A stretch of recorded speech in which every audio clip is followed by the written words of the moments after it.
श्री रामचरितमानस के बालकांड के दोहा नंबर 113 में गोस्वामी जी लिखते हैं कि राम कथा सुरधेनु सम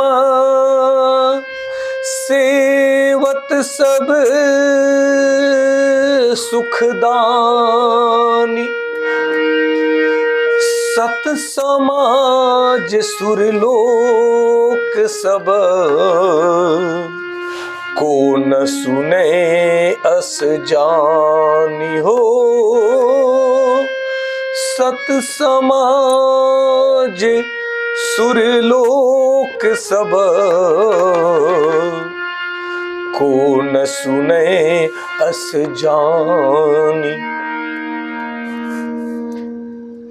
कहते हैं कि राम कथा सुरधेनु सम सेवत सब सुखदानी, सत समाज सुरलोक सब को न सुने अस जानी। भगवान शिव जी कहते हैं कि हे पार्वती, भगवान श्री रामचंद्र जी की कथा कामधेनु के समान सेवा करने से सब सुखों को देने वाली है और सत्पुरुषों के समाज ही सब देवताओं के लोक है, ऐसा जानकर इसे कौन न सुनेगा। बहुत गूढ़ रहस्य को यहाँ पे गोस्वामी तुलसीदास जी लिखते हैं और भगवान शिव जी माता पार्वती जी को वह गूढ़ रहस्य बताते हैं जो आज हर मनुष्य इस गूढ़ रहस्यों से भ्रमित है।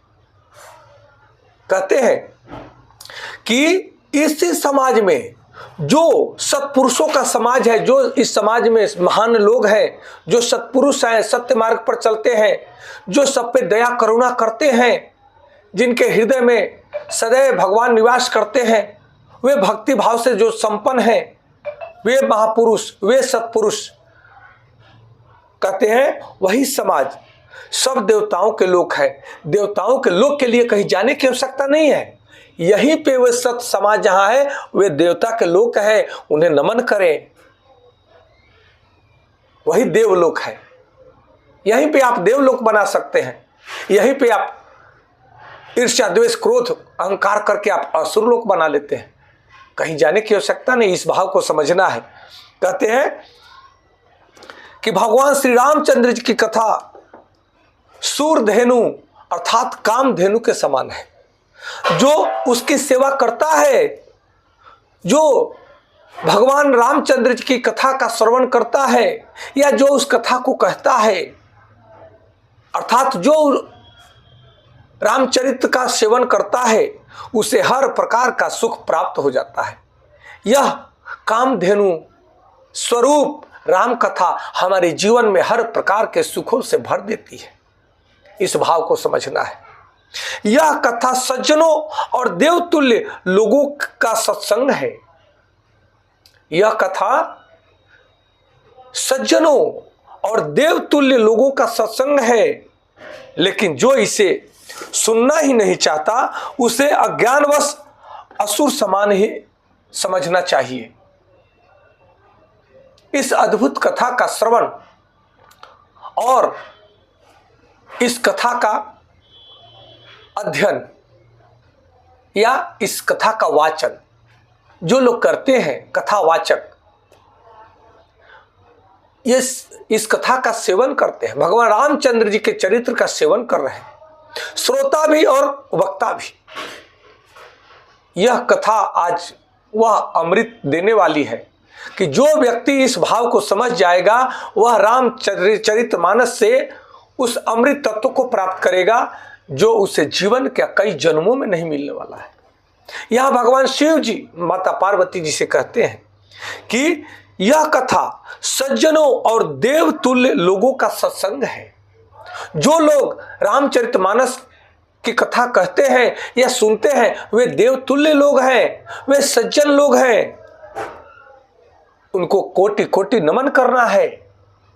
परंतु जो व्यक्ति इसे सुनना ही नहीं चाहता वह तो असुरों के समान है। वह इस जीवन में रहते हुए, मनुष्य शरीर में रहते हुए भी असुर के समान है। इसके भाव को समझना है। इसलिए वह अज्ञानता में जी रहा है, वह मूर्खता में जी रहा है, वह इस भाव को नहीं समझ रहा है। भगवान शिव कहते हैं कि राम कथा केवल कहानी नहीं है, यह जीवन को सही दिशा देने वाली ज्ञान गंगा है, गंगा की धारा है। राम कथा को सुन करके आपका जीवन सत्य मार्ग पर दया, क्षमा, उपकार के साथ में आगे बढ़ता है। यह पवित्र करने वाली गंगा है, यह ज्ञान गंगा है। रामचरितमानस ज्ञान गंगा है। इस ज्ञान गंगा से करोड़ों लाखों अज्ञानी जन तरे हुए हैं। इसलिए अपने जीवन को यदि सही दिशा में आगे बढ़ाना है तो इस ज्ञान रूपी गंगा में स्नान करना ही पड़ेगा, डुबकी लगाना ही पड़ेगा, तभी हमारा और आपका जीवन धन्य हो पाएगा। कामधेनु यानी सूरधेनु का अर्थ यहां पे यही है कि ऐसी दिव्य शक्ति जो हर इच्छा को पूर्ण करने वाली है, वह कामधेनु इस कथा के माध्यम से आपके अंदर है, आपके मन को पवित्र कर देती है और जो आपके मन में कामना होता है वही कामधेनु पूर्ण कर देती है। इस भाव को जब समझेंगे तब आपके जीवन में अनेकों प्रकार के अद्भुत चमत्कार होने लगेंगे। इस भाव को समझना है। भगवान रामचंद्र जी की कथा हम सब के जीवन में शांति, सुख, समृद्धि से हमारे जीवन को भर देती है। हमारे मन को शांति, बुद्धि को स्पष्टता और जीवन के उद्देश्य को तय कर देती है। जो जीवन के उद्देश्यों से भटके हुए हैं, जिनका जीवन का उद्देश्य क्लियर नहीं हो रहा है, रामचरितमानस को सुन करके इस कथा की शक्ति से वह व्यक्ति अपने जीवन के उद्देश्य को पा लेता है। उसके बुद्धि की स्पष्ट क्लियर हो जाता है, उसकी बुद्धि स्पष्ट हो जाती है कि हमें करना क्या है, हमें कौन सा निर्णय लेना है और हमारे लिए अच्छा क्या है, हमारे लिए बुरा क्या है। वह शांत भाव से सब समझता है, उसके अंदर निर्णय लेने की क्षमता, शक्ति जागृत हो जाती है। इसलिए इस सत्संग की शक्ति को जानना है। यह सत्संग की शक्ति को जो जान जाएगा वह अपने जीवन और अनेकों जीवन को अद्भुत बनाने का शक्ति अर्जित कर लेता है। फिर उसके जीवन में कुछ कमी नहीं रह जाती है। वो जो चाहता है भगवान उसे पूरा करते हैं और यह हमारे जीवन में भी हो रहा है। मैंने जो चाहा भगवान वो सब देते हैं। मैंने जो चाहा वो नहीं दिए, परंतु जो भगवान को अच्छा लगा कि मेरे जीवन के लिए अच्छा है वही वो देते हैं। वैसे ही हर भक्तों को समझना है कि भक्त तो मांगते हैं संसार का, बहुत कुछ मांगते हैं जो क्षणभंगुर है, जो दुखदायी है। भगवान हो सकता है आपसे ज्यादा प्रेम करते हो तो वो संसार न दे, आपको दिव्य शक्ति दे, दिव्य ज्ञान दे, दिव्य मार्ग दे, जिस मार्ग पर चल करके आप मोक्ष की प्राप्ति करो। भगवान की असीम कृपा है हम पर, आप पर, सब पर।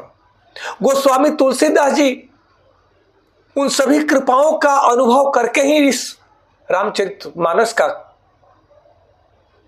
रचना की है। इस अमृत तत्व को प्राप्त करके हम अपने जीवन को बेहतर बनाए, यही तो हम सबका परम कर्तव्य है।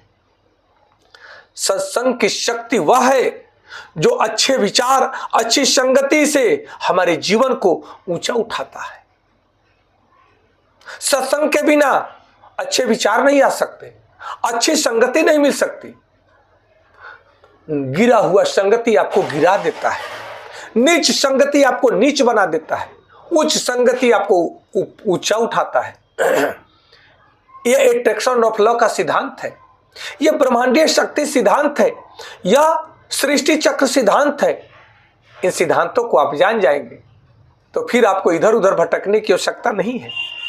अपने जीवन को सही दिशा देना है, सही लक्ष्य की प्राप्ति कराना है, आनंद में रहना है, शांति में रहना है, तो आप सत्संग से जुड़ जाएं। और सत्संग से जुड़कर केवल भीड़ का हिस्सा न बने, सत्संग के भावार्थ को समझ करके अपने जीवन में उस श्रद्धा, प्रेम, क्षमा, करुणा, शांति, परमानंद की प्राप्ति करें। तभी आपका सत्संग सुनना या कहना सार्थक हो पाएगा। कहते हैं जो व्यक्ति ज्ञान से दूर भागता है वह अपने ही विकास को अवरुद्ध कर देता है।